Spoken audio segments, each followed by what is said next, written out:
everyone and welcome back to my channel. This video is my very late review for the 6th episode of DC's Stargirl, otherwise titled The Justice Society. This episode didn't have as much going on as we've had recently. It was more straightforward. Although the episode wasn't focused on them, we did get to see more of some other DC heroes that we might see in the future, so that was pretty cool. The plot of the episode was that following the end of last episode, where he found the JSA gear, Pat wanted Courtney to get back the JSA gear and disband the new JSA because he didn't want to put any kids in danger. However, the others were excited and preparing for their first mission, and meanwhile, Sportsmaster and Tigress wanted to finally come out of the shadows, and Icicle also celebrated his wife's birthday, and Mike had a science fair at school. Surprisingly, the episode did not start with a flashback sequence. So far, we've had flashbacks at the beginning of all the episodes except for this one and Stripe. Since we knew that Sportsmaster and Tigress were going to show up, I expected to have one for them. Instead, we were introduced to them at football practice, and the best part of this was Artemis. We finally got to see more of Artemis this episode. She was benched for hitting her teammate, even though it was his fault, which made her parents mad. So at night they went and beat up the coach, at least that's what I thought, but then it turned out they actually killed him.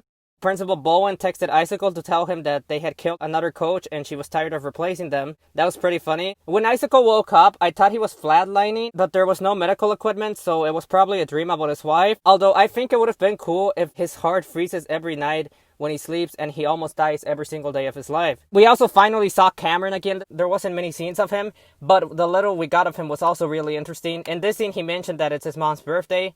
I like the relationship they're building between Icicle and Cameron. While Sportsmaster and Tigress were burying the coach's body, Jordan went to talk to them. They said they were tired of living their normal lives in Blue Valley, so Jordan finally gave them a mission. It was funny how excited they were, but the way that they're killing the coaches, if they don't give in to what Artemis wants, has got to be bad for her ego. They also seem to be pretty distant from her. Like, I don't think she knows what they're actually doing or that they're criminals. The way they've raised her, it seems pretty clear that she would end up joining the new Injustice Society, but at the same time, maybe because they've been so strict on her as far as her athletics go, maybe she'll end up rebelling against them and join Courtney and the others. As I expected, Pat was mad at Courtney because she took the JSA gear.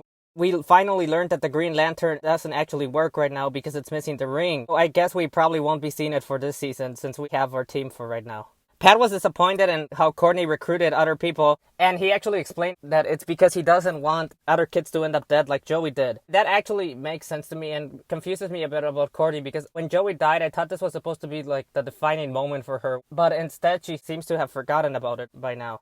Anyway, Pat took the JSA gear and went to put it back in the basement and told Courtney that she had to get the suits back from the other new members of the Justice Society. However, he did not take the pen back because Courtney left it in with her other pens, so that will probably end up causing trouble for them, especially if Mike's friend Jakeem ever comes over. I was actually surprised Jakeem didn't show up in this episode during the science fair part. I guess, like with Green Lantern, we'll probably have to wait till next season. Another interesting part of this episode was Yolanda talking about Ted. I don't think she knows that Ted Grant was Wildcat because I don't remember Courtney ever telling her anything about that. And when they looked up on Wikipedia, it didn't have his identity. However, Yolanda is already a big fan of Ted because of him being a boxer. So I think he probably was the guy that she had the picture of in her mirror back during the Wildcat episode. And I wonder if he's actually going to turn out to be her godfather like in the comics. Meanwhile, with Beth, she brought the goggles to school, and that was so dumb of her in my opinion, which is weird because she's supposed to be the smart one. But she finally has a friend in Charles, and that was nice to finally see her having someone else to talk to, even though it's an AI, so that's kind of weird.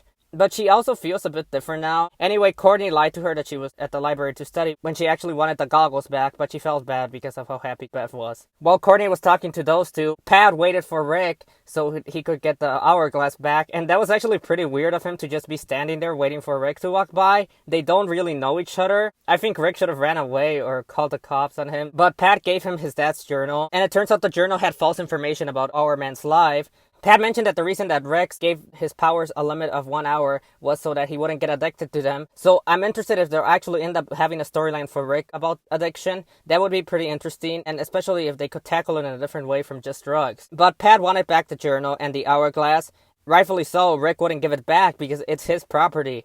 I'm actually glad that he told Pat that he's useless because Pat hasn't actually shown himself to be useful. He had even told Courtney that all he really was the JSA's assistant. He wasn't actually fighting crime, which also makes me wonder how he's gonna train them. I was also wondering if no one notices that the losers are suddenly sitting in different spots at the table and they're now talking to each other because they made such a big deal earlier about them being the losers table. And also they switched tables. Then the gambler went to see Sportsmaster and Tigress to give them their mission.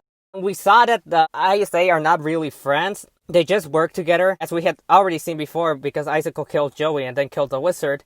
But this is interesting because of the meaning of teamwork in the whole episode and the importance of it. Well, the ISA is a team that has been working together. They're not a good team because they don't see each other as equals and they don't respect each other. Meanwhile, the JSA struggle was that they didn't have teamwork. They all had their own agenda this episode, and that's what ultimately made them fail in their battle against Sportsmaster and Tigress. As they improve with their teamwork, this will probably be the downfall of the ISA. Rick tried to get Beth to use the goggles to read the journal, but that actually failed. But the goggles did detect danger. We learned that the gambler was Dr. Midnight's arch-nemesis. So it seems the show has updated the gambler to actually be a hacker, which makes sense because he's way too much of an outdated villain nowadays. And it was funny how he was hacking to Kesha's timber. The gambler still seems pretty boring to me compared to the other villains, but at least that scene was funny. Although I wish they would have played the music during the whole scene when they were fighting against Sportsmaster and Tigress instead of turning it off. I actually liked how they reminded us that these are kids who are getting themselves in all of this trouble when they saw the dead body and realized what the stakes really are. Then we got the fight scene with Sportsmaster and Tigress, which I loved. That was the best part of the episode.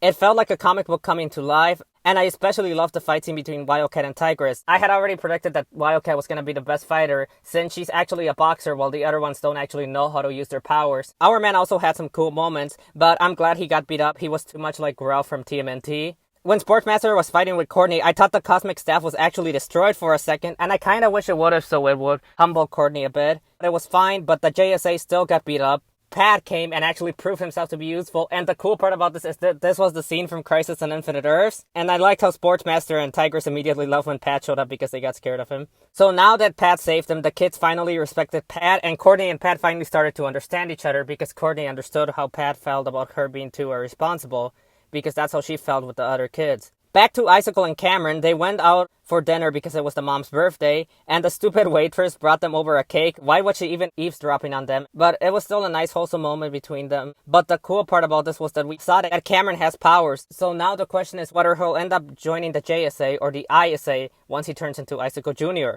I hope he joins the JSA because I think they're kind of setting up something between him and Courtney, but at the same time, it could be like a tragic story where he turns evil later on. Then with the ISA, we had the ending scene at their headquarters. So it turns out that they know that they didn't fight the real JSA, and they're planning on going after them and finding out who they are. Also, they have everything ready for Project New America, except for Brainwave. So could they maybe end up using Henry for this? And could Henry end up turning evil?